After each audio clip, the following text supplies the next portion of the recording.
Good morning, everyone. Good morning, Dr. Singh. So thank you very much for yes. So for the introduction part today for the event, including health issue into environmental research, we have Dr. Singh with us. So he will give the short introduction about the purpose of the event, also for the presentation today. Please, Dr. Singh. Good afternoon to everybody. My name is Bachan Singh from Vietnam, and currently I'm co-chair of the steering committee. It's my honor to welcome all of you to today's seminar, webinar with the title Integrating Health into the Environmental Research. As you might know, the interaction between health and environment have been a long study and documented by research in the public health domain. Environmental scientists, on the other hand, historically have not typically engaged much in this kind of research. The COVID-19 pandemic, as well as climate change, however, has brought a greater attention to the connectedness between the health and the environment, and thus brought increased interest among the environment academic on this important field of research. In the very first hand of this webinar, 4 experts will share their insight from the general overview of how to integrate health into the environmental research, to presentation of actual case study, to technical consideration when engaging in this type of integrated research. And in the second half of the event, we will have an interactive activity followed by a mini panel discussion with the speaker, with an opportunity for participants to ask a question. With my honor, I would like to introduce to our panel 4 presentations. The first one is about how can health be integrated into environmental research. A general overview will be given by Dr. Jainut Among. He is now director of the Research Center for Environmental and Sustainability of Mahasangkam University of Thailand. The second presentation is on lesson learned from the interdisciplinary PhD research effort, the health dimension as one of the pillars for sustainable food system in Thailand. This will be given by Sophia. She's now a current PhD candidate at Chulalongkorn University. The third one will be a project that integrates nutrition and health into environmental research. Will be given by Dr. Nguyen Van Kien. He is currently the director of the Mekong Organic in Australia, as well as also the honor senior lecturer at the Fenner School of Environment and Society at Australian National University. Last but not least, the presentation on the project that integrate health into environmental research will be given by Mr. Venki Arindo. He's currently a PhD candidate of the Chulalongkorn University. And the topic is on grassroots experience on Indonesian Sea North Madrid in the solid waste management in Mola Makab region, Southeast Sulawesi. With no further ado, I would like to hand over to Father facilitate the presentation. Please, over to you. Thank you very much, Dr. Singh, our chair and SSC member, to give a brief introduction about the event today. And thank you very much, own speaker. And for the first presentation, Achan Yan Yong Imong will give the brief introduction about how the young researcher can include the health issue into their research. It is the broad, but also have many interesting points. So, Dr. Yan Yong, could you start your presentation today? And you have around 15 minutes. Thank you. Okay, thank you. Good afternoon, everyone. And can you bring in my PowerPoint? Anyone or no? Yes, Dr. Yan Yong, we will share your PowerPoint. Just a moment. Okay, thank you. Okay, so I don't worry then. Yes, thanks to SEI and the SUMERNET Youth Program that inviting me to join this very kind of impressive event for those younger or young researcher, no? And I just grab some my view to show whether health can be included or integrated into the environmental researches, and it's just an overview, no? Okay, next slide, please.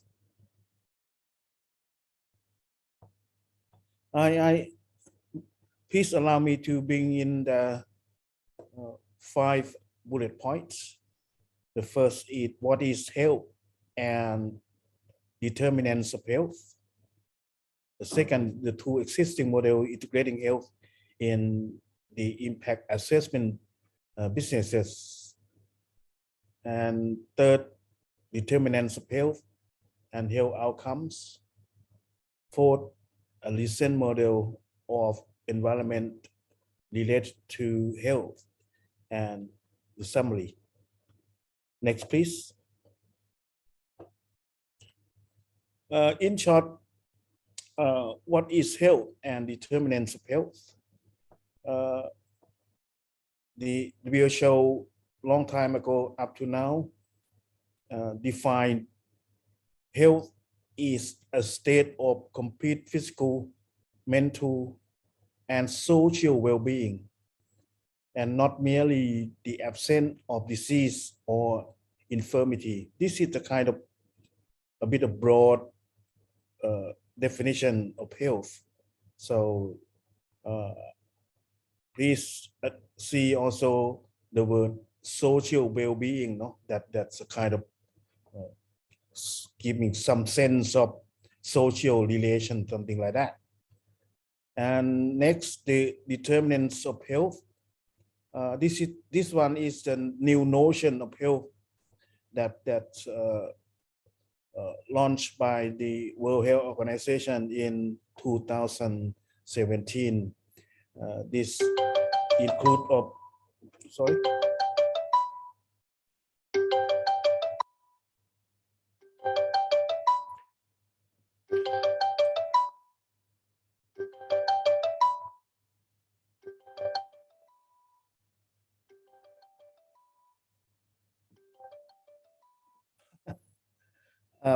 Sorry, it's determinants of health includes social and economic developments, physical environment, and individuals' characteristics and behaviors. In this sense, it means health, human health, governed by many factors that including social, economic environment, physical environment, biological environment, and even behaviors of individual and person, or even the families, no? That. Next, please. As you may know that there are 2 existing models that already integrating health into the impact assessment businesses. You know that most government require the EAA, so-called, or impact assessment study prior to the approval of some proposed project. For example, like big project like airport, harbor, waste disposal, condominium, mining, bridge, things like that.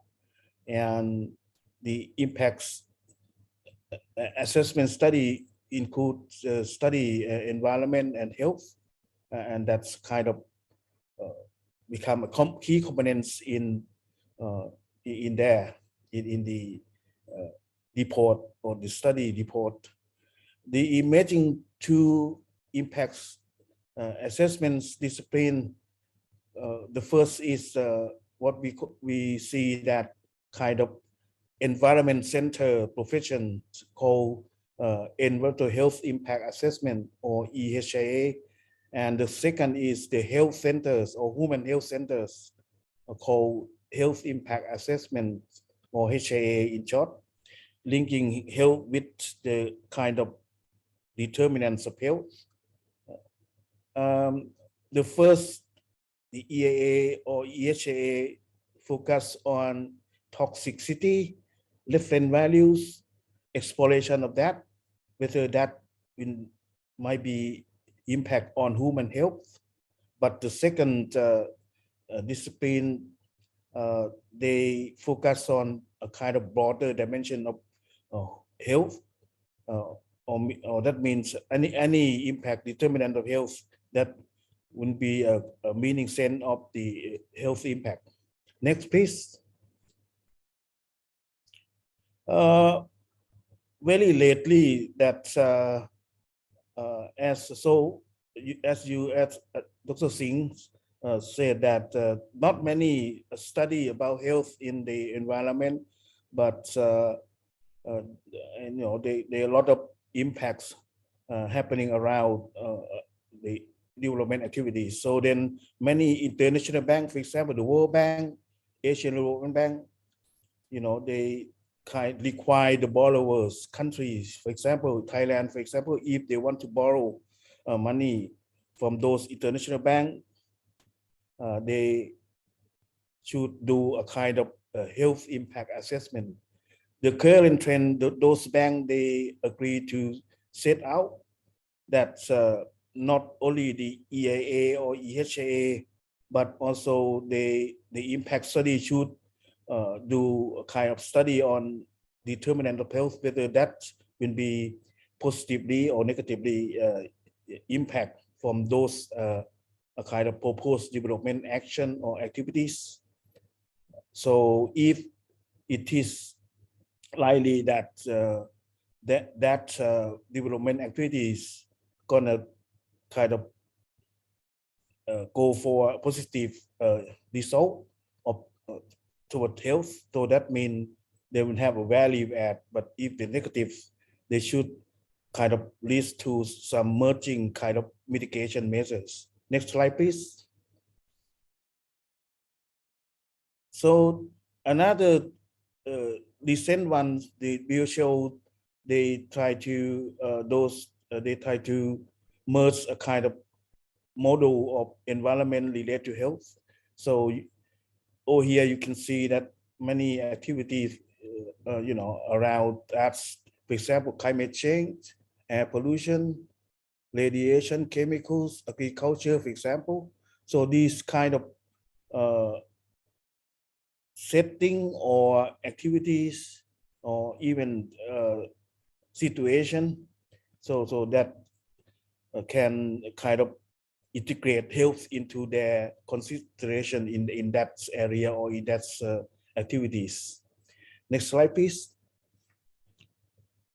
So in summary, I believe that all environmental research activity could integrate health dimension or health into the context, no? And I think that if you environmental research would like to touch on or to include health into your research, that would be a good kind of deed, human benefit, or even co-benefit. And people will see a kind of plus, particularly the donors, plus of value add dimension, because you not only looking at environmental or social sake value, but also you add on more onto a kind of human health benefit. And I think that the first start is to understand determinant of health. That a good start to whether your project, which way or which dimension that you would like to integrate the health into your environmental research. That's it. I think that's all. Thank you.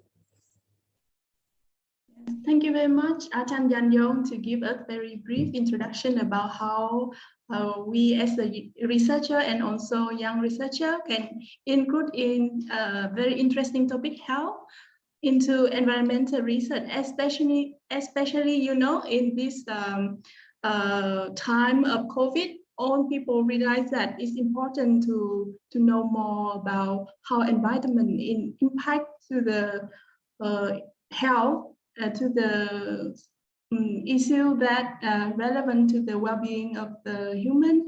So it's interesting to know that the health is not only health, but it's so many determinants to identify how is the good well-being of the environment as well as how it includes the social, physical, and environmental factor and the private individual factor that contribute to the health of the society and individual. So thank you very much, Ajahn Yanyong. And yes, for the question, if we have any question, please give him the question on the chat box. And Ongkam, could you list this section? Thank you. Thank you very much. If you have any questions or comment for Dr. Yanyong presentation, please feel free to open your mic or camera to ask, or you can also put in the chat box. So first, we have one question for Dr. Yanyong. It's from Paripat. So it is, how can the field of environmental health related to and address COVID-19? Thank you very much. So this is good one. I mean, in fact, the COVID-19, it is the virus origin, the virus, and the virus in, is it in the human body, and that's spreading over through the air, and the air, inside the air, it is the nuclei suspending there, in terms of what we call in technically aerosol. It is in a very little aerosol hanging in the air. So ventilation is very kind of essential to get rid of or reduce the number of hanging COVID-19 virus, for example. So that means environmental health practitioners should do a kind of ventilation, not in the cold space or in a kind of air-conditioned room, something like that. So in Europe or in US now, they kind of campaign, set out a campaign to open the window every 10 minutes, for example, in every house, for example, like that, to reduce or to blow out those, it's involve a kind of environmental factor that impact on a kind of health, human health. So I see that Mek Kong country talk very little about ventilation, so this kind of thing. Yeah. So that idea, no? Thank you. Thank you very much, Dr. Yanyong. That's very interesting response and really informative for everyone joining here. So do we have any more questions for Dr. Yanyong? So maybe I give only one question because I understand. Yes. So my question is that because majority of our researchers are environmental researchers, and as the health issue is maybe more specific, and we still need to spend some time to read and understand the health issue. So if our focus in environment, how we really can include health when we have more knowledge on environment, but how we don't know much. So how we can imply and implement it, integrate it very successfully and effectively. Thank you. I think to begin with, just go to the, World Health Organization website and explore about environmental health, that you see that some kind of very easy to understand and very applicable to any kind of environmental discipline or sub-discipline in there. I think that. So for example, like air, waste, water, soil, things like that. So many. For example, like if you touch on a kind of pesticide in the soil, you get some kind of intoxication to your skin and your blood, things like that. So this is a kind of chemical intoxication in your body. So that's kind of thing. and also air. If you got a polluted air, you got kind of lung disease, lung blockade, lung blockade, something like that. So it's kind of health outcome, no, we come out. But I understand that for many environmental researchers, it's just to prevent any kind of environmental bad or pollution not to occur, or to control it to a level that's not harmful to human health. That's enough. That's enough for understanding, or for those environmental researcher, you know. But for the kind of mechanism in human body, thing like that, that would be the kind of environmental health profession specialists, you know, or medics or nurse. So it's you know, let them do their job. But for us, environmental research is just to touch on whether this will be harmful, might be, or maybe, you know, to set a level in that boundary. That enough, I think. Thank you for your answer. Can I have a question? Can I have a question to the Professor Yang Yu? Yes, yes. Professor Yang Yu, so what is your comment on the trend removing, since you mentioned the health is not just only the technical issue, but it's also associated with social issue. And we tend to talk about we moving from disciplinary to interdisciplinary and multidisciplinary approach. But currently, we're looking even more for beyond this, and so to transdisciplinary approach. How do you comment on this kind of trend? This is good because Dr. Singh, I think that I observed that many international donors, they now, you know, been forced by kind of member countries, or, you know, many social context to look at a kind of COVID-19 impact in their kind of daily work or daily careers or daily discipline. So they try to make a link of their, you know, kind of career or discipline to health. So this is a kind of the social health. That mean it also mean community, city, you know, health, healthy waters, things like that. Healthy water mean water. The water contain a limit toxic substance, not harmful to health. For example, you know, healthy air. That mean the air contain the quality of the air, not to carry a kind of particle that to carry the COVID-19 virus, for example. That's the kind of thing that is social meaning anyway.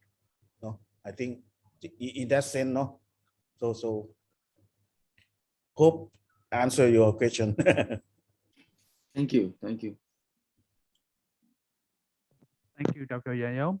We have 2 more questions in the chat box, but in conscious of time, we would like to move to the next question, and we can come back to the questions in the chat box after the end of the section. So thank you very much. Over to you then, so we can move to the next session. Thank you very much.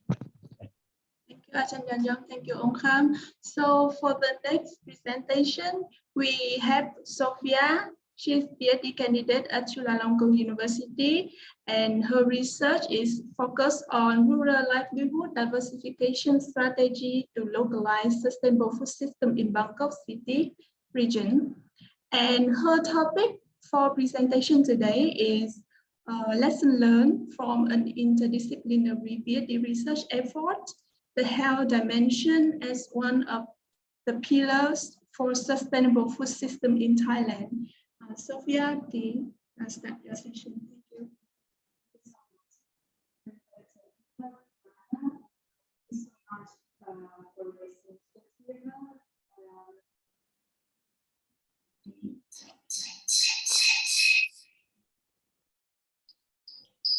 We can hardly hear you. Okay, can you hear me?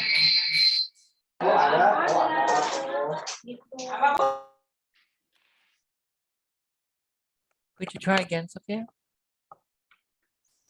Okay, sorry, because we are in the same room with my colleague. It's good Now now. should be fine. Okay, so my name is Sofia Cavalleri. I'm a PhD candidate at Chulalongkorn University and SCI Asia. And today I will be presenting about the health implications connected to my own research. So it will be a bit more of a hands-on approach, I guess, compared to other presenters. But I'm very open to any further discussion with all of you. So my PhD concerns sustainable food systems, which are becoming a kind of a buzzword in these days after the UN Food System Summit as well. Okay, let me move on.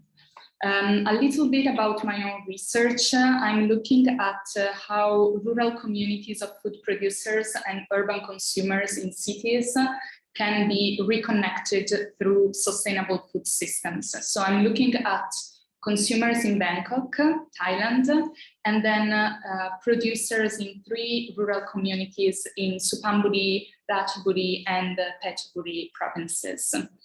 So some keywords of my study are local food systems, sustainable food systems, livelihood diversification, community resilience, sustainable consumption and production. Health is related to all these keywords, as I will tell you later.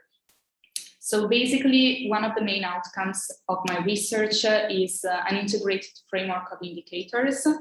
And I structured the framework on 4 core pillars or dimensions. And these, as you can see, are the environmental pillar, the socio-cultural one, the economic one, and the health-related one, which is the one we will focus on today.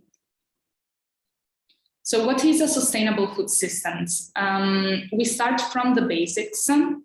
So the health dimension is embedded in the definition, as you can see just now, but it is not developed in depth through indicators or targets. So FAO has defined the sustainable food systems as delivering food security and nutrition for all in such a way that the economic, social, and environmental basis to generate food security and nutrition for future generations are not compromised. So this is targeting directly the economic, social, and environmental pillars, but the health dimension is embedded in the food security and nutrition concept. From my own research and secondary data, I found a lot of material from FAO reports, from the Eat Lancet report of the Planetary Health Plate or Sustainable Diet, and from other research that combine public health with the sustainable development. It's very interesting, but personally, I found that the health dimension is not often linked to sustainable development, or when it is linked, the interconnections with the environmental, social, and economic aspects sometimes are being lost in the process. So my research approach is a deductive approach. So I started from the literature review, and then from the literature, I kind of disassembled all the dimensions, and the health dimension emerged from the literature. So what I focused on with my literature was 3 theoretical frameworks: the food security and nutrition one, the sustainable development one, and the sustainable livelihoods one. And all of these had the health dimension kind of embedded in the framework. The only one missing was the sustainable development one, because as you know, it is based on people, planet, profit. And but as we will discuss today, there is an approach that is the One Health approach that is emerging. and it kind of tries to integrate this dimension into it. So the main indicators that I found from the literature are related to proper biological, medicinal, nutritional value of native, indigenous, and seasonal foods and diets when it comes to sustainable food systems. Okay, so why do we need to focus on health when we talk about sustainable food systems, or in general when we do research? My deductive approach has proven that this is very relevant from the literature. So from the food security and nutrition perspective, from the sustainable development perspective, and from the sustainable livelihoods perspective. So if you consider different frameworks, the health dimension is already embedded into them. And I think in particular post-COVID, we all realize how this is becoming a more significant problem for our society. And so embedding this dimension into our research ensures that we have very relevant recommendations for stakeholders in terms of research outcomes. So what I found later on the field and after gathering also primary data is that the health dimension is very relevant in terms of the urban consumers and how they perceive sustainable food systems, but also in terms of the farmers, their rural livelihoods, and how health should be mainstreamed at the whole, in the whole sustainable food system. So all the steps of the way, the whole supply chain. In terms of the Thai context, I will not dive too deep into the findings of my research, but I will tell you a bit more about what I found. So in Thailand, there is a refocus on traditional medicine and local knowledge, in particular after COVID-19, as the Ministry of Health and other governmental agencies are becoming more interested in revitalizing, reviving kind of traditional medicine and traditional practices. Another thing that I found is that seasonality of food is linked to health, and also indigenous, native, and wild ingredients are being rediscovered for COVID prevention and not only treatment of the disease. So in order to build a very strong immune system, some things like the finger root or other kinds of roots, herbs are being rediscovered, and there is a lot of literature that is being produced in terms of that. Then there is interest in phytonutrients and micronutrients instead of the calorie-dense foods and globalized diets, which I think it's very much related to health. So we're looking at the quality versus quantity in terms of sustainable food. And finally, this has a direct impact, as I was saying before, on community development, community health, community resilience, with a more situated approach to public health. So we're not only looking at how to build healthy communities in cities, which is the mainstream approach, but also at the community level and also at the city regional level. So we're trying to connect the urban-rural divide and create a public health approach that is more integrated and holistic. Okay, so this is more for the young researchers, I guess. So those are the key takeaways that I would say I discovered through my own research that I think could be applied to others. So what I found is that health usually is considered with a silo approach, whereas I believe we should consider it with an interdisciplinary approach. In particular, if we do sustainability-related research or environmental research, because we know that our world is very complex.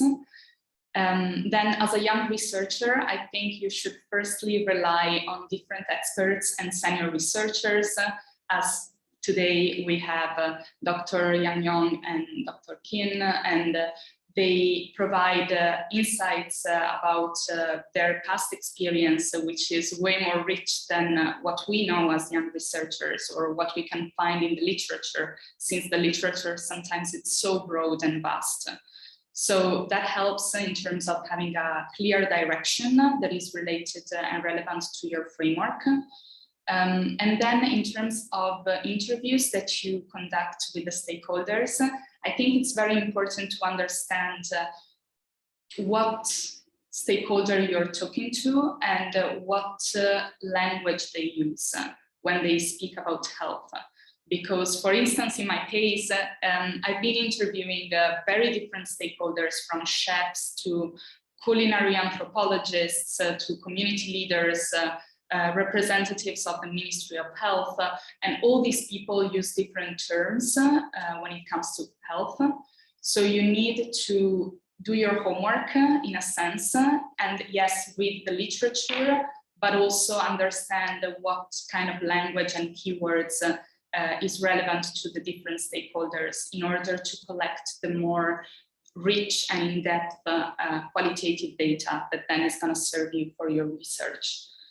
And yes, I guess in terms of benefits, this health approach and applied health approach is very important because it can help you identify macro and meso trends that can emerge at an overarching level in your research outcomes. At least in my case, it was like that. And also, I think health is a very strong selling point for some stakeholders that are gonna use your research. So if you integrate health, at least in my case, the private sector and the public sector become a lot more interested in your research, in particular after COVID, because the output that you have then and the kind of recommendations that you have are a lot more relevant, in particular in this period. So in terms of CSR, in terms of marketing and policy implications, this has been proven to be very important. And then, as I was saying before, in terms of community development implications, this is also very appreciated by local communities and NGOs that are working on the ground. And yes, I already mentioned the policymakers aspect. And finally, I think this really helps you if you are a young researcher to strengthen your own interdisciplinary research profile by adding this public health perspective into it. Yes, and I think that's all from my side, but I'm open if you guys have any question or if you want to contact me, feel free to send me an email afterwards. Thank you so much. Thank you very much, Sophia, for very insightful and interesting topic and research that you share.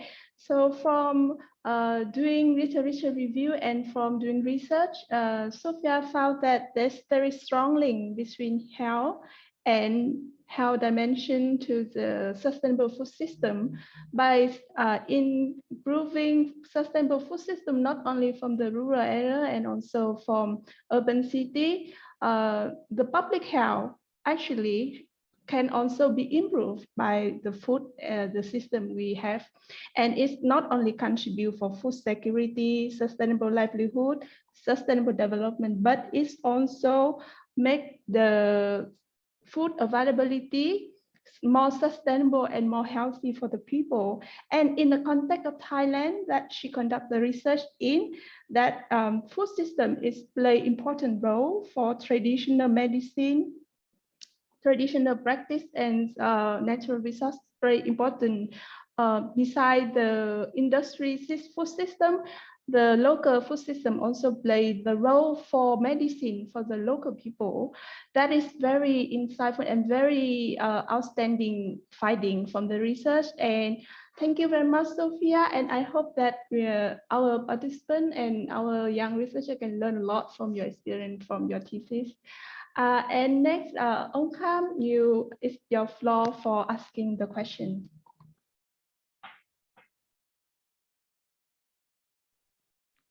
Thank you very much, Sophia. That's very nice presentation, and I hope that will very informative for the young researcher, especially doing the research. Hello. Hi, sorry, I couldn't hear. Okay, so if anyone have questions for Sophia, please feel free to leave in the chat box, or you can ask directly to Sophia. Do we have any questions? Can I have a question to Sophia?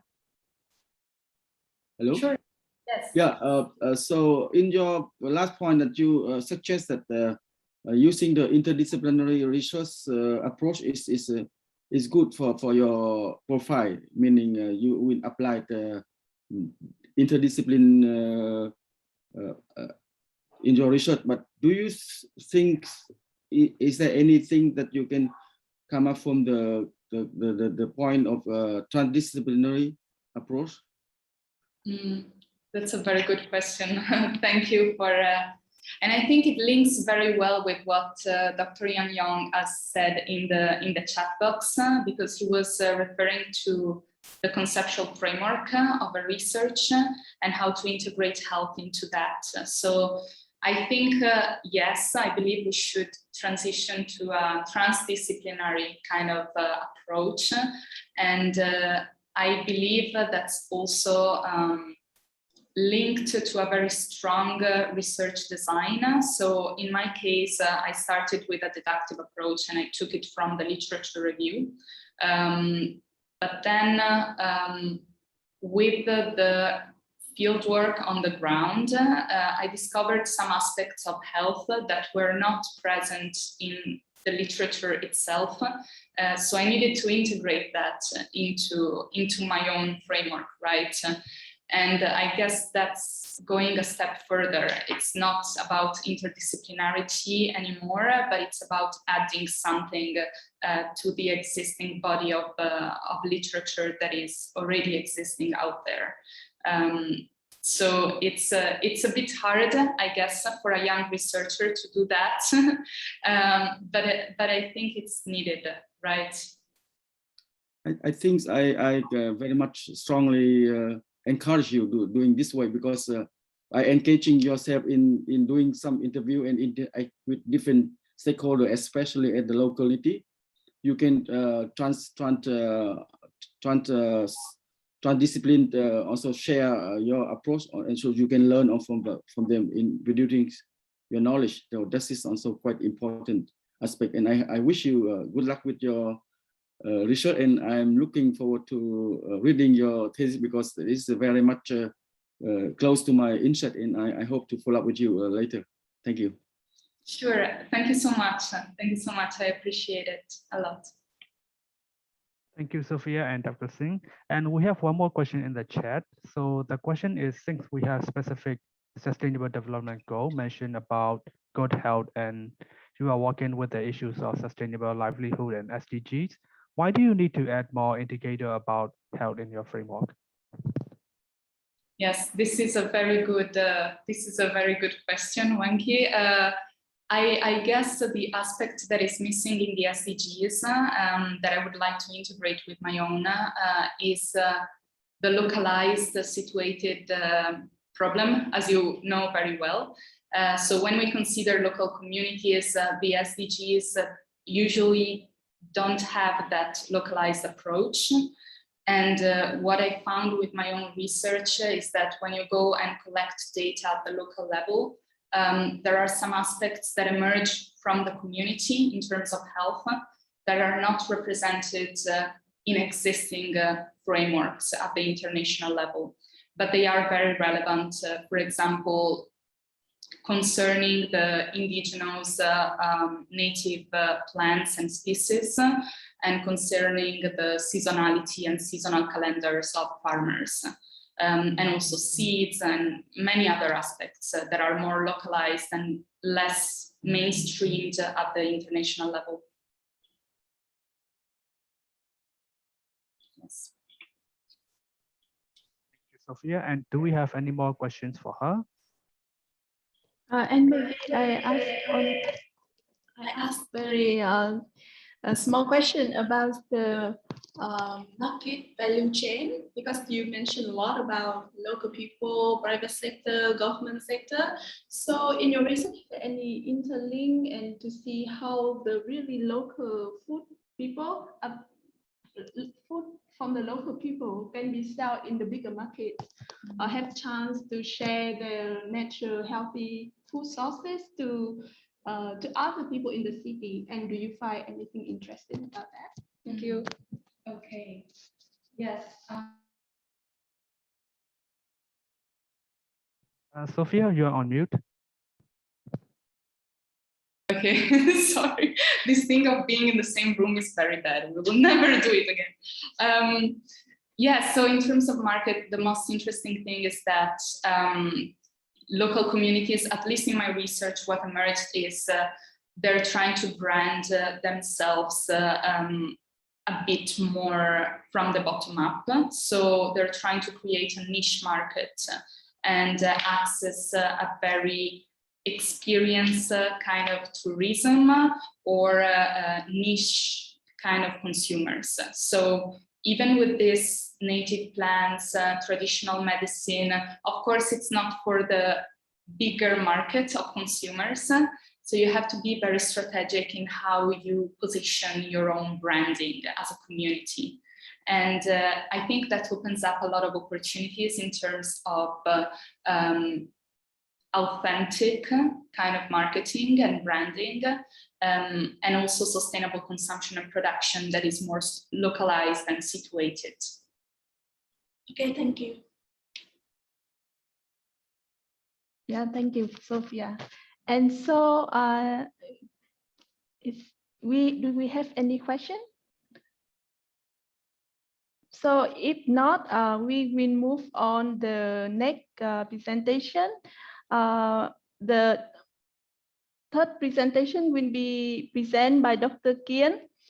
His topic today will be the project that integrate nutrition and health into environmental research. Dr. Kian is our director, the director of Mekong Organic, and honorarium senior lecturer at the Australian National University. He also chair member of our SUMERNET. And very welcome today, Dr. Kian, to have the very interesting topic. And please start your presentation. Thank you. Thank you, Thanh and Dr. Sin and our colleague from SUMERNET. And could you share me co-host and then I can share my presentation? Sure. Yes, just a moment, Dr. Kian.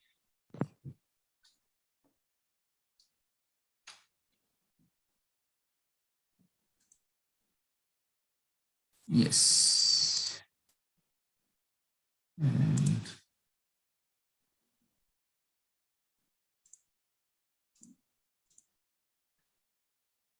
you can see the, I think.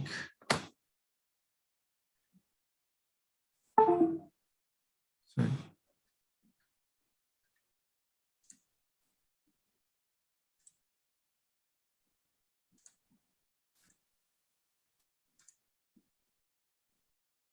You can see the slide over there. Yes, we can see now. But it's full or Not full. Yes. Okay. Would like to thank SUMERNET Youth Network to invite me to share my ongoing research in the Mekong regions. Thus, I integrate health, nutrition, and health into agriculture and environmental research.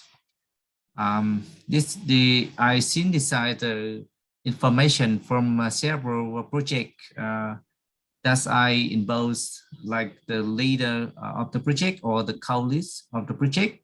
For example, the project funded by Luke Hoffman Institute, where I was the former postdoc fellow at the ANU, and the project funded by Mitsui, where I was the research fellow at the ANU and Room for Foundation, and currently I am involved in the Live in Delta project, funded by Global Challenge Research Fund. My role is the co-lead of the working package in the Mekong Delta. We are looking at agriculture and food system, including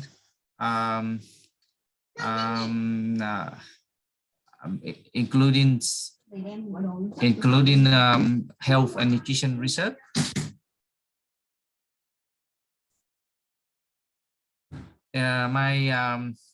One of my research questions that's I had long-term study about the impacts of flooding on the Mekong, lower Mekong region, especially to investigate the benefits of conservation of floating rice-based farming system compared with the conversion to short-term rice farming system, 3 crops of rice a year compared to 1 crop of floating rice, and keeping flooding. You can see two contrasting photo. One on the left, a farmers grow floating rice, 1 crop a year during the flooding season, and they harvest fish and other aquatic animal for their household consumption. That's a very important nutritional sources for local people and community. However, this system can not only produce the diversity of food, but also can integrate the veggie farming in the dry season. You know, when the farmer harvests floating rice in the December and the water recedes, and farmer rotates by veggies or cassava or many different bean crop. On the rice side, you can see farmer in the Mekong Delta converted to 3 crops of short-term rice, high-yielding rice, with building dike. You know, they protect, control flooding, and grow rice throughout year. And inside the dike, you can see only rice. There is no fish and very little other aquatic resources. That's you can say now people can eat only rice, but actually you cannot eat only rice. You eat less rice now. You eat more food, more fish, more meat, more veggie. You can say which system is healthy for you and for local people. That's my research question. And to answer that question, I think I applied the multidisciplinary research team to investigate social, environmental, agricultural, nutritional, or health issues. You know, to answer this question, it's not just one single field or researcher can answer the question, because we understand the complexity of relationship between, you know, food security, between agroecologists, and between agronomists, social economists, and soil scientists, you know, or nutritionalists and health experts to answer the question.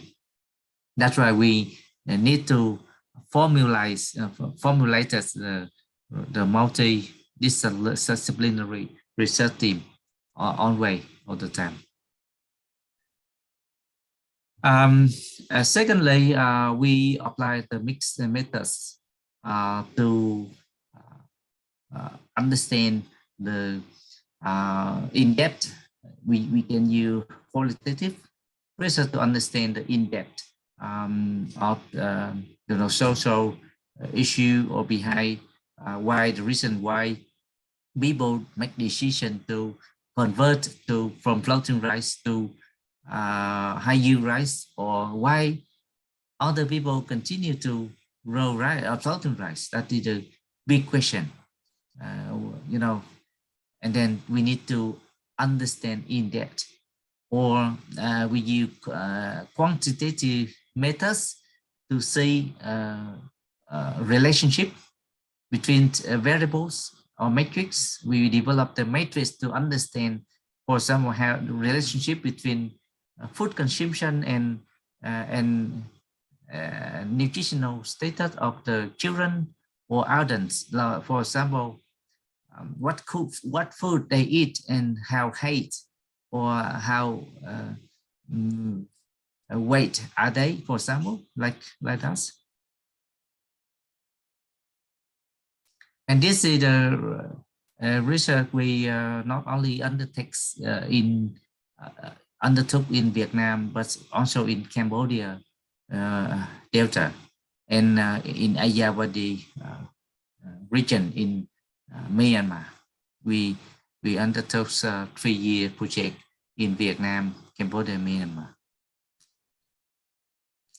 And then I show you some of the outcome output of the project. We analyze, for example, the white food collection by different socio-economic groups, because when keeping floating rice, the rice system provides habitats for white food. A lot of fish, snake, eel, pork, a different kind of food that local people eat in the Mekong, and we can analyze by socio-economic group like poor, medium, or better off to say how different socio-economic classes collect wild food for their consumption. And we also can do seasonal analysis to see the weight and the the wet and the dry season. The food consumption vary a lot between the wet and the dry season, because in the wet season, basically poor people can collect a lot of wild food in the flood, in the paddy flood plants. They can collect white or black fish or crab. That's their food free of charge. They can collect, and we can do analysis, seasonal analysis. But in the dry season, there is a lack of resources, and people eat less fish, and they can shift consumption to meat or other food sources. And I can show you the consumption of fish before and after dike built. In the Mekong, they built dike about 20 years ago. But in this research, when I compare the periods of 15 years, you can see after dike, our three socio-economic group eat less fish, because the fish availability supply in the region are fewer than before, and they ate less fish.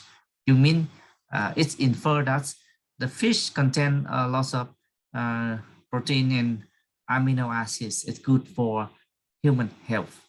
However, they eat less fish. They eat more pork and contain lots of fatty acids. Is not good for health. For example, that's the implication of eating less fish. It means that health may be the big issue, big problem.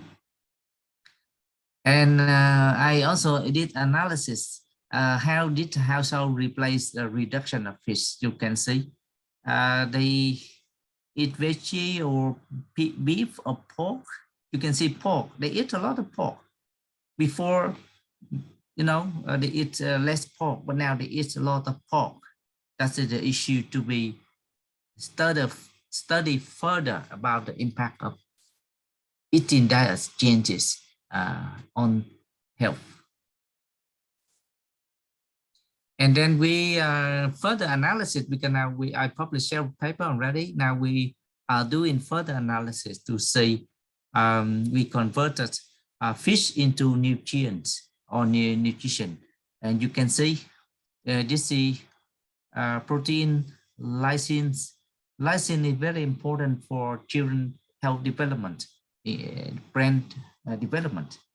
Fish contain lots of lysine in 100 grams of fish.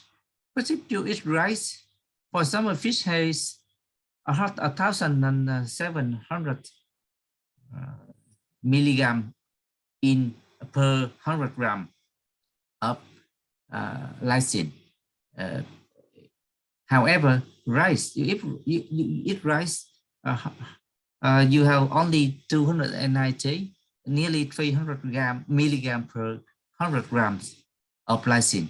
It's very few, very less, fewer compared to fish. That's why eating fish is very good for health. But people converted to rice to want to earn more money, but they lost fish. And further analysis, we also want to do relationship between nutritional status and fish consumption and health of the individual in household. We measure height of individual in the household or children, measure height and weight of children, and to see if they eat less diversified food or more fish or less fish, and how is related to their health.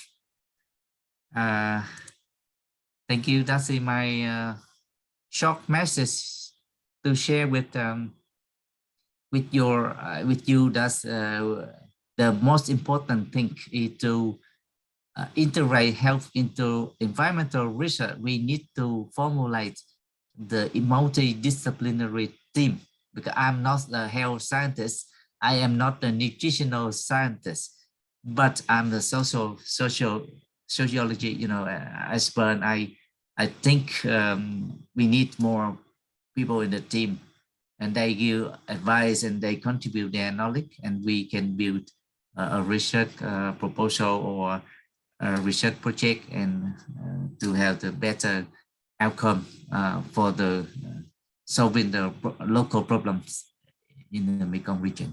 Thank you. Thank you very much, Dr. Kian, for very beautiful and very interesting message from your presentation. And from your presentation, for me, that I find that in Mekong region or in your case study in Vietnam, it seems like there's so many natural source of food, and not only by production like rice, but it's about fish, natural vegetable on the river that also contribute to the food for the local people.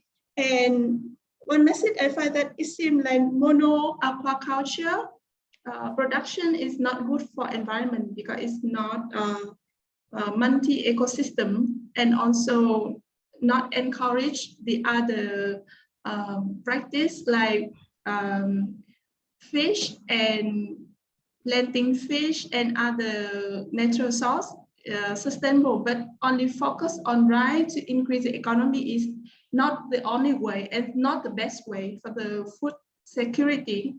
But if we focus interested of the economic interest into the variety of food, not only about the calorie, but about nutrition of the food, for example, like fish, with the natural source fish, we can have the good source of food and good for the children development. So that's something, even it's about environmental factor and the practice of aquaculture, but it's reflect to our public health.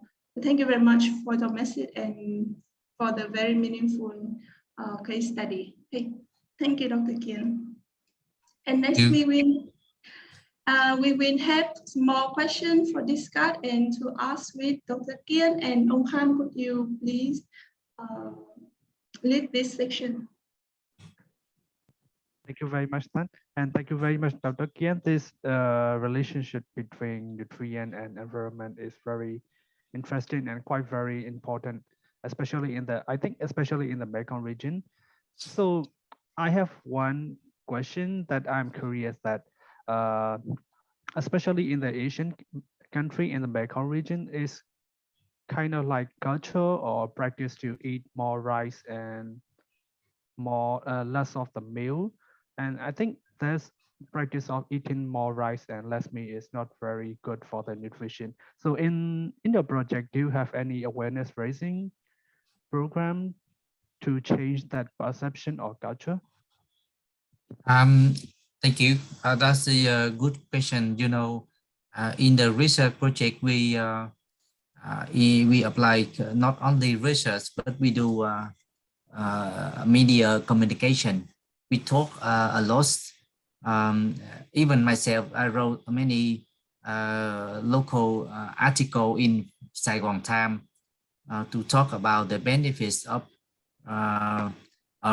restore floating rice to keep the wild fish, and also talk about eating wild food or floating rice with medium GI, GI index, and good for diabetes, people with diabetes, or without using chemical. And we do both media, local and national television, document our program and tell story to community. Before we start the project, farmers sold floating rice only 5,000 or 6,000 Vietnam dong per kilo of paddies. But after, when projects sit in and we and community work together, we define the values of floating rice, and we work together with farmers and local authority to define the price for floating rice, and it go to 14,000 per kilo of paddies. And now farmer can sell 16,000. It means more than 3 times compared to before. Farmer did not. Before, farmers grow floating rice, but they do not tell story, and the consumer do not know about the floating rice. They don't know the value, the nutritional value, or because we do nutritional analysis of floating rice and GI value of floating rice, and we also tell story about biodiversity of the field that farmer can collect wild food like fish. Fish is the most important. That's that we do not only academic publication, but we do media, television, and a local newspaper. Yeah. Can I have a further debate on this? What Dr. Kian just illustrate? Yes. I think thanks for very insightful and your work. I'm very enjoyed learning it, and you create a very powerful storyline for us to follow your path. And I think in your second slide, you might consider changing that you consider your resourcing is as multidisciplinary resourcing. You should change to the transdisciplinary resourcing, because you go just beyond the multidisciplinary, but because you have also a lot of interaction among the different people from coming from different background, not just from academic, but also from the practitioner, from the economists, from the local community. So it is just beyond multidisciplinary. You can consider your is now toward more transdisciplinary, and that's something that's something I like to also highlight. That recently we talk a lot about the what they call the inclusive innovation by whom and for whom, and that kind of vision is very powerful. If you could think in the term of learning for the community, and that story that you tell us about the nutrition and how you educate people is very important. And that's thing that you should go further to see how you can integrate with also the how to call it, communicate the key message. You did a good job in writing a lot of newspaper, local newspaper, and I think it's very good start. But maybe you should think a little bit more, working with a number of local mass organization to brought the message, like to the women's union, to the school children, things like this, so that this message can be brought and divide and share more widely. And in this Thank you. Thank you, Dr. Sin. That's thank you. That's a very good comment. Originally, when I lead the research center for rural development, why are you multidisciplinary? Because at that point, I mobilize resources from different researchers from within the Anyang University. But later on, we partner with many organizations like NGO, governments and private sectors and school, education department, and you know, many international donor and organization, you know, the whole things. And yes, and then we I write on Facebook, YouTube, and many things uncountable, you know, like that ongoing work. And I'm thinking to write more about what's inside of the work. For I started initiated programs in 2013. Up to now, we have almost nearly 10 years, and I monitor the progress. And now actually last year we already transfer.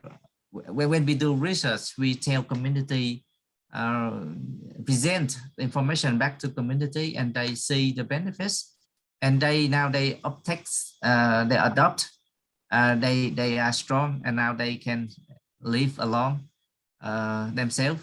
And the projects finished, but they are still living very well, survive and go well. Not just people say a project stop and the community or people stop growing floating rice. In our case, community is spending floating rice now, are spending growing in Lang Seng, in Long An province, and other province. They adopt this approach, like IUCN. I think IUCN also adopt our models, and they multiply in Lang Seng, and the World Bank project in the Mekong Delta. They also adopt this idea, and they multiply or extend into An Phú districts of An Giang.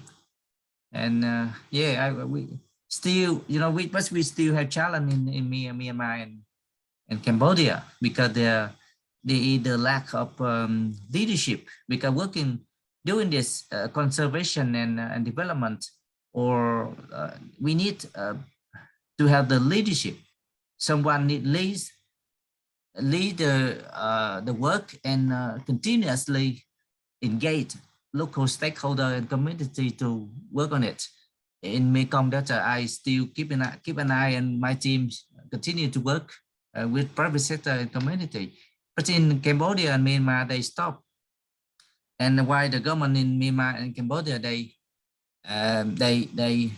are keen to convert to high yield rice. They learn the lesson from Vietnam. However, they want to produce more rice, more high yield rice. That is the issue. We need to work more with senior level as ministry level to tell story and impact. I think that not enough to impact in Cambodia and Myanmar. We need to work more.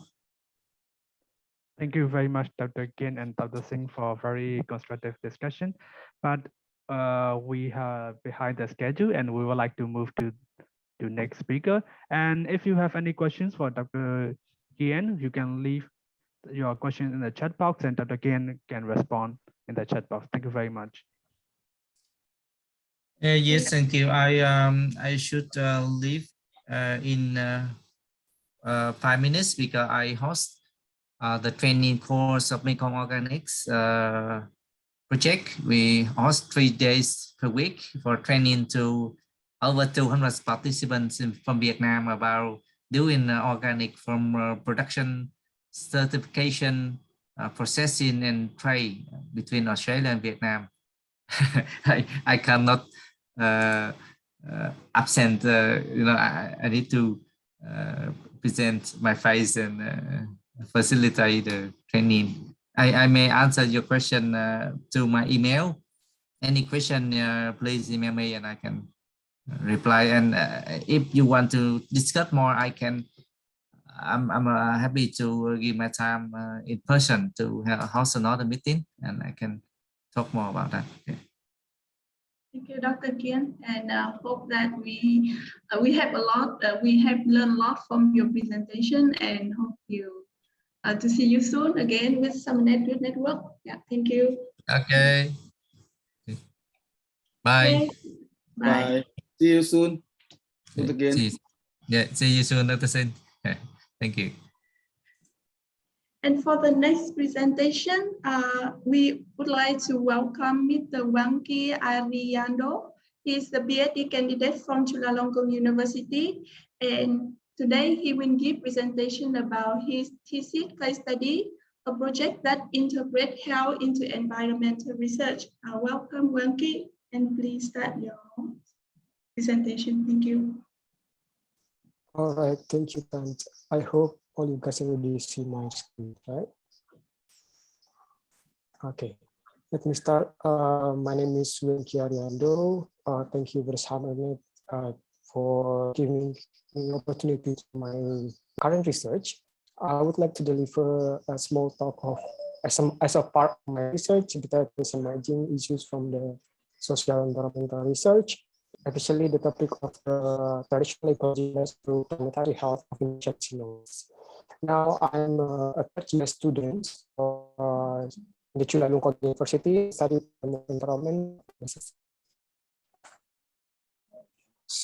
To share what I'm doing right now in my research. So I'm developing models.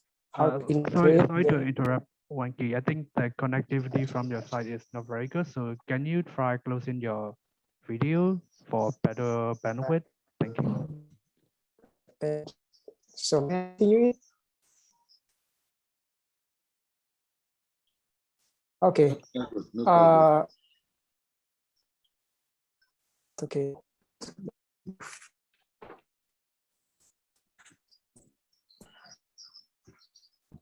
Okay. So to continue my talks today, actually I'm working with issues of the how to integrate the traditional ecological knowledge into the concept of the management system and local management area. And my research question or my research objective, first one, I would see the what is the EK, the community EK. The second one is the how to integrate the EK in co-management in the concept of locally management area. I also want to see the institutional support and policy development regarding this topic. And the output of my research will be the practice models, which consider the concept of sustainable management, complexity in case of genomes.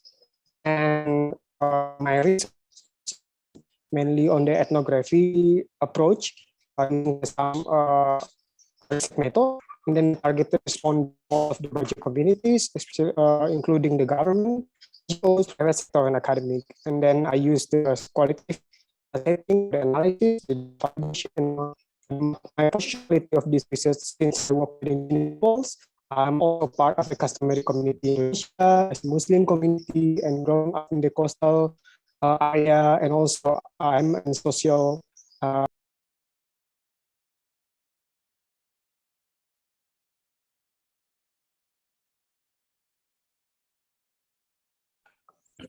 I think Wenki dropped out.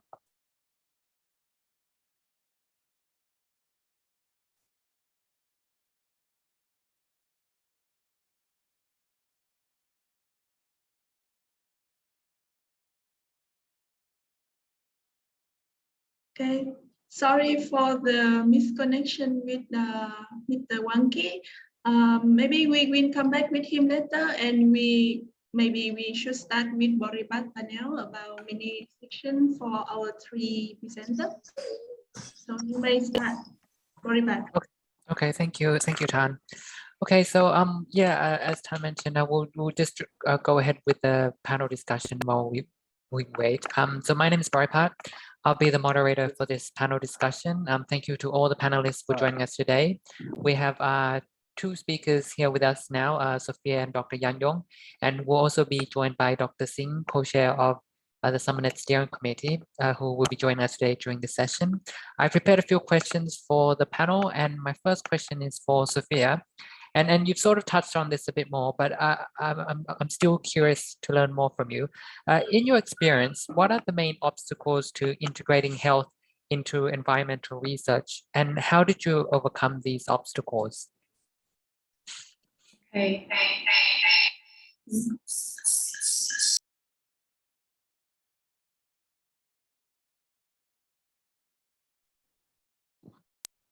Okay, sorry.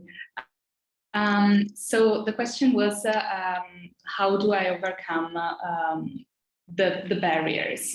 Yes. Correct, yes. Okay, so yes, I guess in my case, it really helped a lot to speak to the experts early on in the stages of the research design, because I think in terms of doing research when we are young practitioners and researchers, we feel a bit lost sometimes and we don't really know how to approach a problem.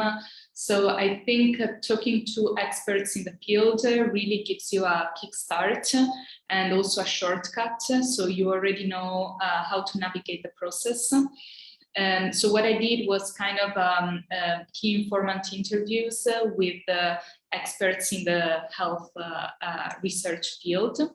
And that helped a lot to really understand how to redesign my research a bit. Yeah, so I would say that's the #1 advice. Mm-hmm.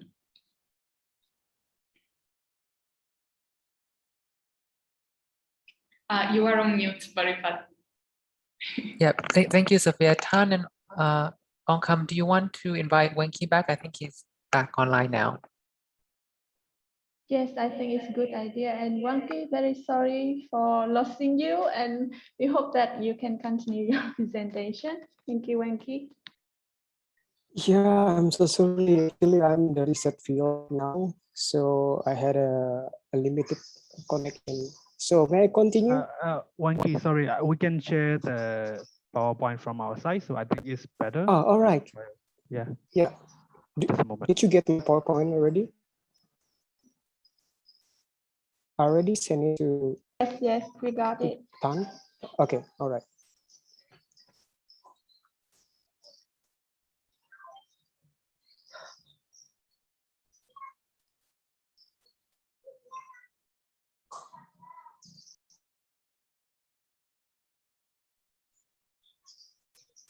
All right, thank you. Yeah, next slide, please.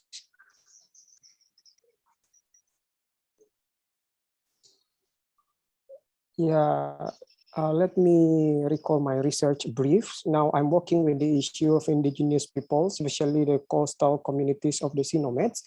I work with the 3 issues, especially the commenting the Bajo traditional ecological knowledge. The second one is how to integrate the TEK into co-management process.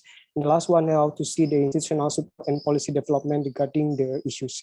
And the outcome of my research will be the practice models, which consider the sustainable resource management, development alternative, interdisciplinary and complexity of the customary marine tenure in Indonesia. And this is my my research detail. I use the ethnography system, and then which consider the some research method like informal talk and etc. And my targeted respondent not only the indigenous people but also the NGOs, the government, also the private sector and academic. Yeah, the data analysis, data validation, as you can see in this slides. Next, please.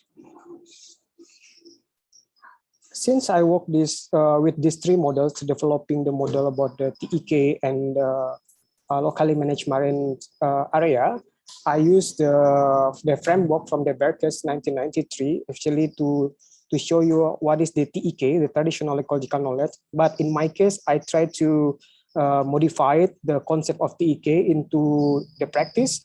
I divided the traditional ecological knowledge into 5 contents.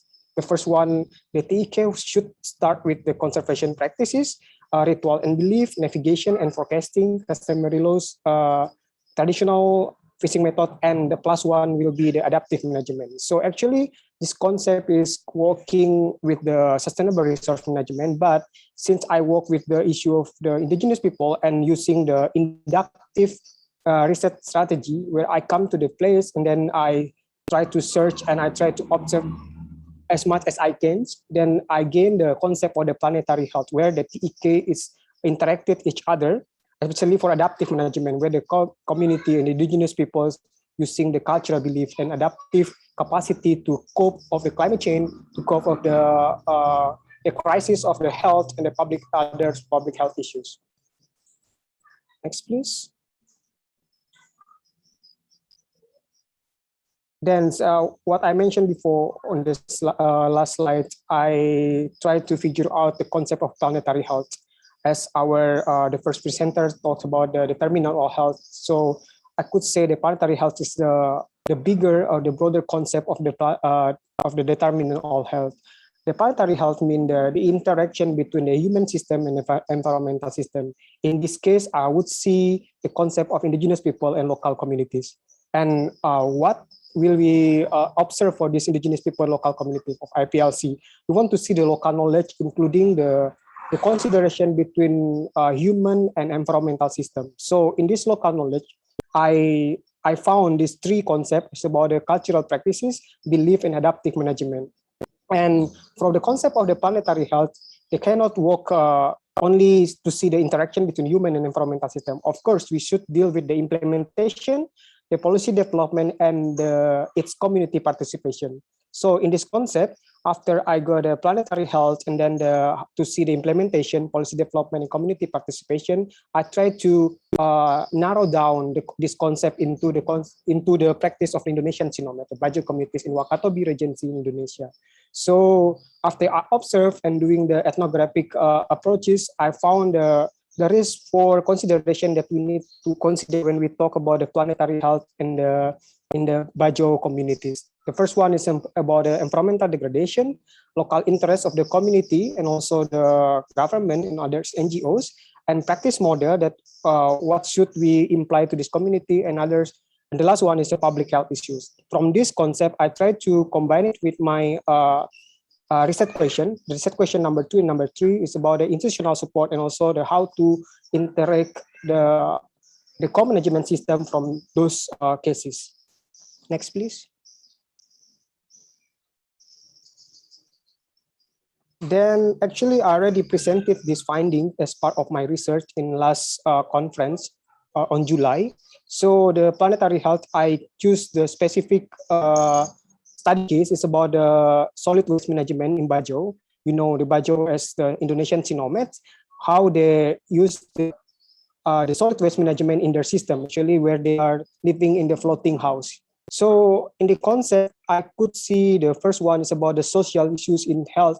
It's not been included in the waste reduction points in Wakatobi Regency, and the failures, how they get the implementation of local knowledge, and however they were rolled into the complex system, especially for the relation of the customary communities around their location, and the lack of involvement of them, readiness to become the community land-based, and participation in education, and also the solid waste management is not priority issues for the indigenous people because they are living in the sea, like a floating community. Before they just throw all of the garbage into the sea because they are using the organic package or other terms. Now, since they use the plastic, it becomes a problem as in solid waste. And then the last one, the behavior of throwing garbage in the solids still existed since the ancestor period, as I told before. Next, please.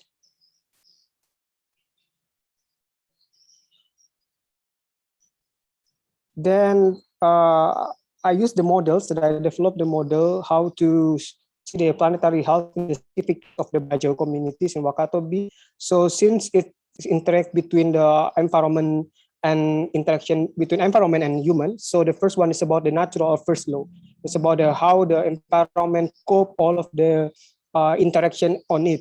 And then indigenous traditional knowledge and also the how they imply, how they applicate the indigenous concept into the planetary health and then the problem health communities and then the ecosystem. And I saw in the budget community is not working well since there are some failures working in this community. Firstly, the first one is about addressing the interconnection between the human and environmental system, and law enforcement is about a commitment to solving the waste and public health environmental problem in this location, the loss of local wisdom, and then the consideration in front of innovation that present the idea of the planetary health in the Bajo community.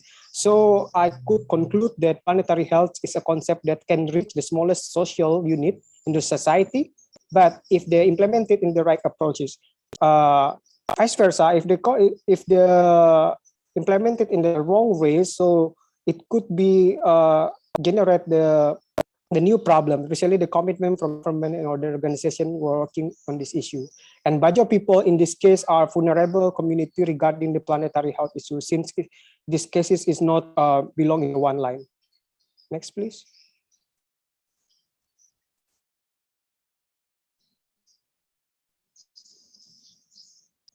Yeah, Bajo communities and health. So I found the emerging issues. It's about the toxic chemical and waste in the first on the top of the problem. The second one is about the cultural belief in Bajo ethnomedicines, indigenous midwife and shaman, maternal health and mortality, cultural perspective, especially the ethnocentrism in the developments, and climate change and community resilient to the health, and also the Bajo food security and for food system and stunting and the poverty. Next.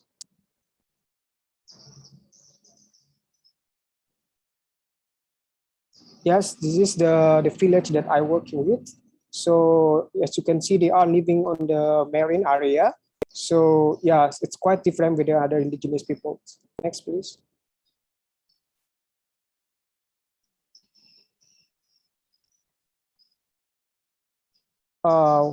What are my remarks for this presentation? Since I know this presentation is aiming for the newcomers of the new researcher. So yeah, when we see the health and the environment and the interaction, how to integrate both of them. So I see the health and environment research is always becoming the most priority until now. And yeah, it's very sexy issue to be explored. And then yeah, the last presenters, all of the presenters mentioned about the disciplinary. We use the monodiscipline or multidiscipline or interdiscipline or even the transdisciplinary. So we have to know where we are standing on. Is it the interdisciplinary and transdisciplinary? Like my research now, I'm working with the interdisciplinary approaches. And the two views as cross-cultural research about when we are doing research that we need to consider the ethic and emic in health and environment, and also yeah, in broader context is about sustainability. And yes, environmental and health research topic is more adaptive to current worlds, especially developing countries, that we can easy to include both of them into the models, both inductive and also deductive process.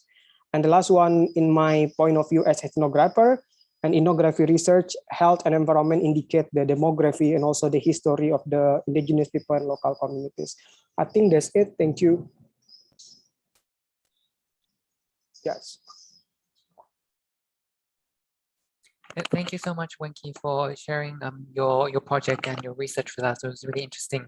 So just to welcome everyone back to the panel session. Actually, I have a follow-up question to Wenki about your project. Were there any special ethical considerations that you had to take into account when doing research that integrated health into environmental issues like yours? Yes, thank you very much for your question. Yes, absolutely. Since I work with the indigenous people, so many ethical process that we need to address. And in my university in Chula, actually, when we use the research, working with the communities, we need to consider the ethical, especially the humans based or humanities research ethical. So yeah, in my research, especially in Indonesia, since I got the international international license for the doing this research, then when I come back to Indonesia, I need to process all of the steps from the national, the province to the regional until the village level. So I think both of the issues about environment and health, since you work with the local communities, you have to be done with this ethical research. Thank you. Thank you, Guan-Ki. And my next question is for Dr. Yan Yong. In the next 3 to 5 years, what kind of research within the field of environmental health do you think that should be prioritized? It's I'm thinking that kind of interaction between the environment and environmental setting and the health outcomes that the case. I think that the world now not very much concerned or aware of a kind of setting and health, the situation or condition of settings. For example, like people probably don't know that the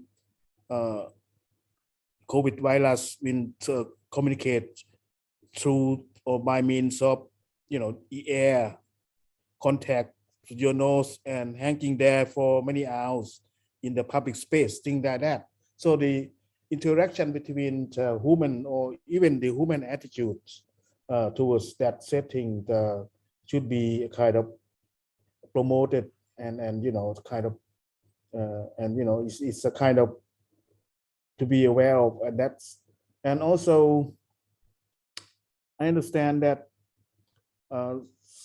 service settings, also the public service, and a kind of they should be aware of health concern or health of those customers who come and to serve it, that free of a kind of COVID or free of any disease or contact, thing like that. So this is a kind of, I understand that it really a very near future here, or very urgent one that the world should be focusing on in this year or the next 3 or 5 years. No? Thank you very much, Ajahn. Yep. Yep. And my next question, I'd like to go back to Sophia again. As a young researcher that has an environmental background, and maybe most of your research so far has been related to environmental issues, how does it feel like, does it feel intimidating when integrating health concepts into your research? Yes, thank you for the question. Super intimidating, to be honest, because it's a field that I wasn't an expert in at all. And also my past academic background is not in health, it's in environmental policy and management. So actually, one thing that helped a lot that I forgot to mention before is I enrolled in a course at Chula about health policy and nutrition from a different faculty. So I think it helps to reach out to different faculties or departments in the university to just have a training, maybe very basic, or a workshop, or even just a seminar to just learn some foundations and keywords in terms of the basics, of public health, because it's a different field, and if you're not an expert in it, you really need to start from zero. Yeah. Thank you for sharing, Sophia. And just Ajahn Yan Yong, just as a follow-up to what Sophia said, what would be your advice to such young researchers who have a different background but are interested to integrate health into their work? And what kind of things can they do or should do in order to not feel intimidated by health or the public health? Not just like the concepts, but also all the knowledge, but also like the people in that sector. I think that it should look at ourselves, that kind of, it's like well-being, happiness, thing like that. Start from here, from this point, and this it will be involved with mental health, spiritual health, well-being, happiness, and social health dimension. This is very, and beyond this would be a kind of biological health. That means some kind of disease or illness, thing like that. You feel unhappy, you feel not good, thing like that. So there's something will cause you to be a symptom like that, kind of, you got some virus around yourself, thing like that. So this is the kind of basic, so non-health can understand the health by themselves.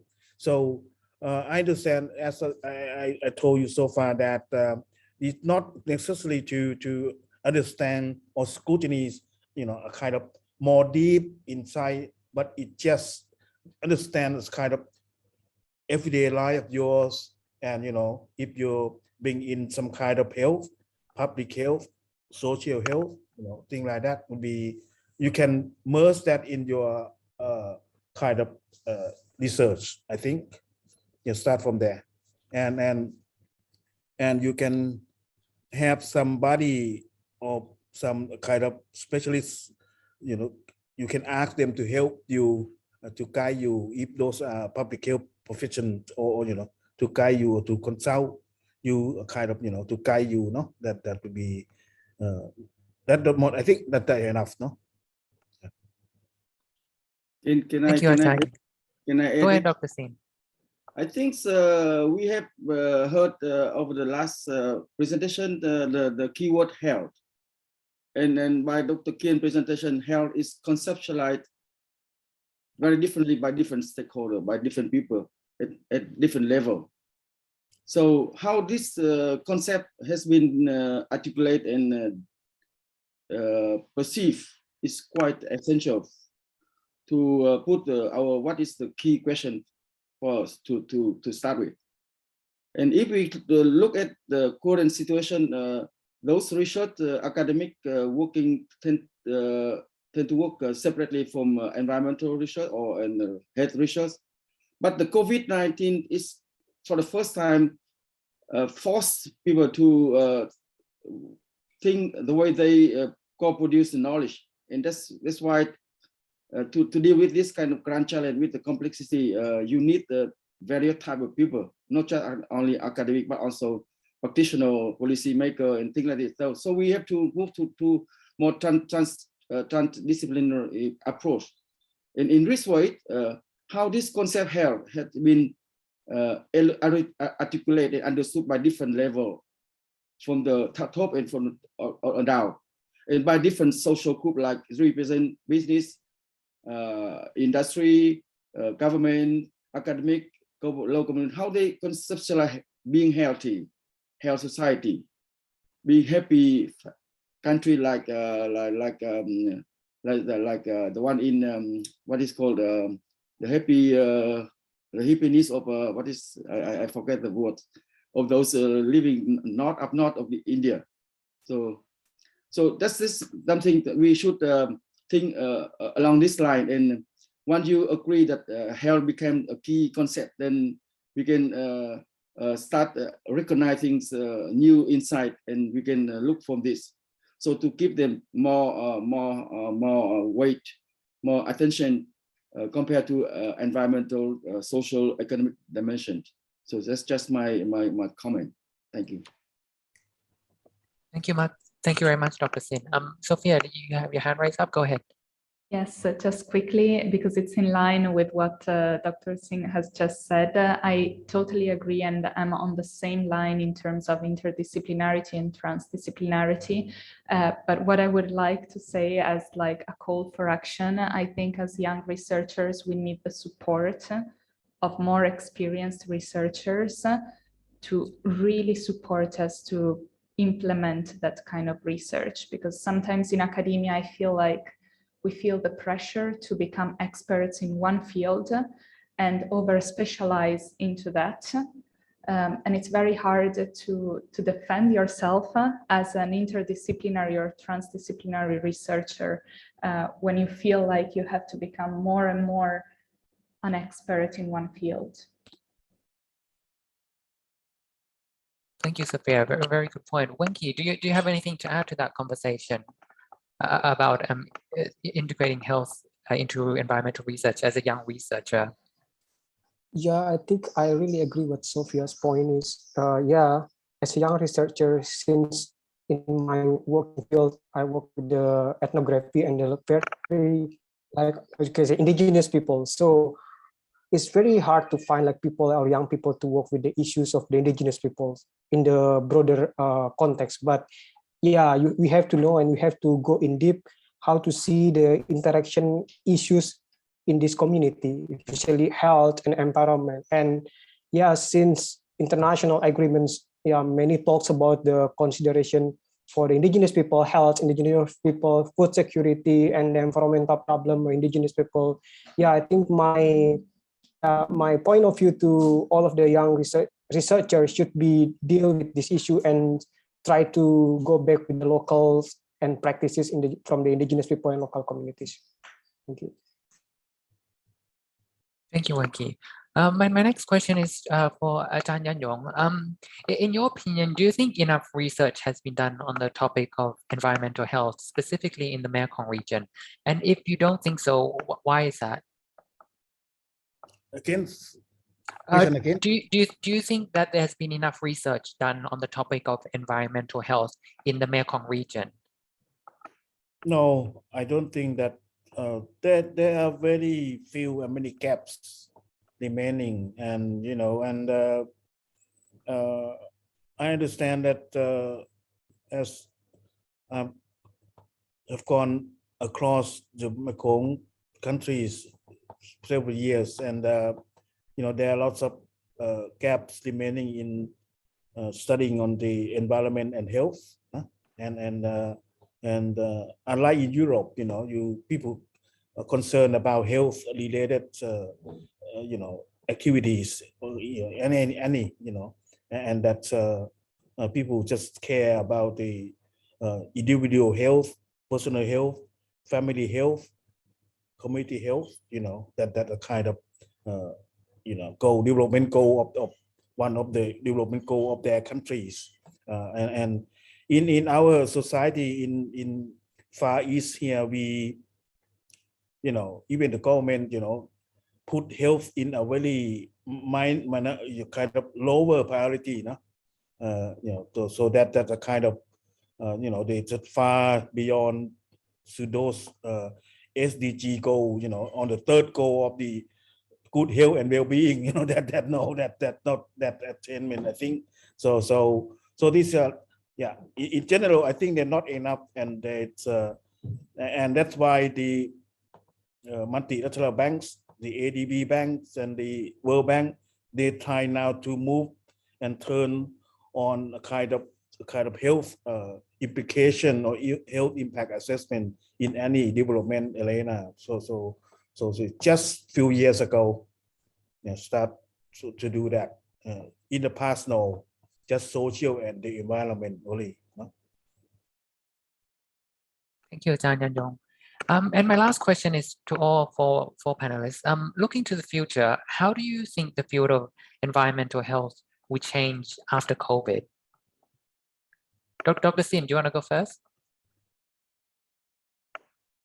I want to reinforce my point as COVID-19 provide us the great opportunity to come to work together and to challenge each other on the common understanding and the common way we perceive in our own discipline, and be more open to the concept of what we are trying to discuss is health. And with this, I think it will be open up, and the more you work locally, the more you identify and the more you learn from the people what kind of problem they are facing. And from there, you can start, how can we deal with this? And how can we collectively answer this question by the co-production of our knowledge? That is my message. Thank you, Dr. Sin. What about Sophia or Wenki? Do you have any opinions or perceptions on this? All right. I think, yes, since the concept of planetary health is very new, and yeah, for us like environmental researchers still need to explore more about the health interaction and environments. I think, yeah, the using the concept of the planetary health, how to see the human interaction with the natures, and then yeah, it's very useful in the future. Also, you see in the COVID-19 situation, we can conclude all of this interaction between human and nature is still going on. And I think in the future, yeah, we should deal with these more issues about the planetary health, learning from the community, co-creation of knowledge, and how to see the practice, yeah, in community resilient to pass by generation all of the, yeah, could see, how to say it, because these are the more public health issues and another, yeah, disaster related to the health and environment. Thank you, Wanky. Sophia, go ahead. Yes, I think from my side is just restating what I said before. So I really believe that an intergenerational kind of approach to research would be game changer in this context, because as young researchers, we need to collaborate more among us, like with each other, but also with older researchers that have already been in the field of health for a longer time and just join forces with an interdisciplinary but also intergenerational approach. Yeah. Great. And lastly, Dr. Yang Yong. Yes, I think that from now on, I think the world leaders or even my prime ministers in the past, he never concerned about health. No. But now the COVID-19, you know, we pay a lot of money and increasing more debt, you know, across the globe. So I think that the world leader now try to understand about environmental health. So they need somebody to do more and inform them what to do, you know, what to, you know, get resolve this, you know, that kind of, I think that's like here, this meeting, you know, draw your attention about the mental health that, you know, need more information, and, you know, even to understand that the attitude of the world leader or your leader or the department director of any ministry, or, you know, what they think about now I think they all concerned about this mental health that been changed. The inform, you know, they need somebody or group to inform them to better decide to do something, you know. They would try to go away from, you know, adverse impact of this. So that's my point, no? Thank you, Ajahn. So yeah, okay, I just would like to thank all four panelists again for sharing your experiences and insights during this panel discussion. I found it to be very interesting, and I hope others as well. I really appreciate you being with us today. I would now like to invite Dr. Sin, co-chair of the SUMERNET Steering Committee, to give closing remarks. Please go ahead, Dr. Sin. Okay, thank you for all of you for joining us. A very interesting, insightful discussion, and we got a lot of inspiration from this meeting, and I hope that you can take some message home. And one of the message that I think that as you observe that the last COP26, many state, almost 100 nations commit that they have to protect the forest.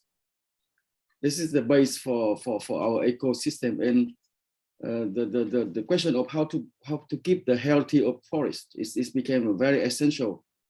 And in this kind of direction, that the concept of health has to be revisited and has to be elaborated and discussed at various level and perceived differently by different stakeholders. And the young people, I think you should be open to this kind of new concept and try to find what is the most interesting aspect from the being healthy or being a concept of health, to look at how the local people are facing in dealing with how to become more resilient community, and health became a very essential topic. So with this, I think I hope that each of us had learned from each other a great deal.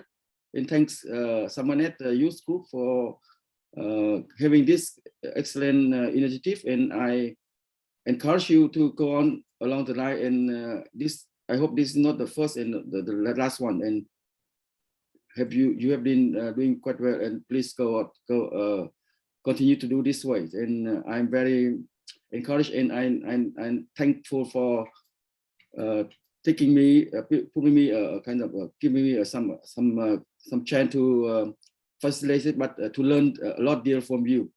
So once again, thanks for all of you for having your input to make our webinar successful, and hope we can identify some next topic for your webinar in the coming months. And I'm happy to be part of your process and your engagement. Thank you, Alice.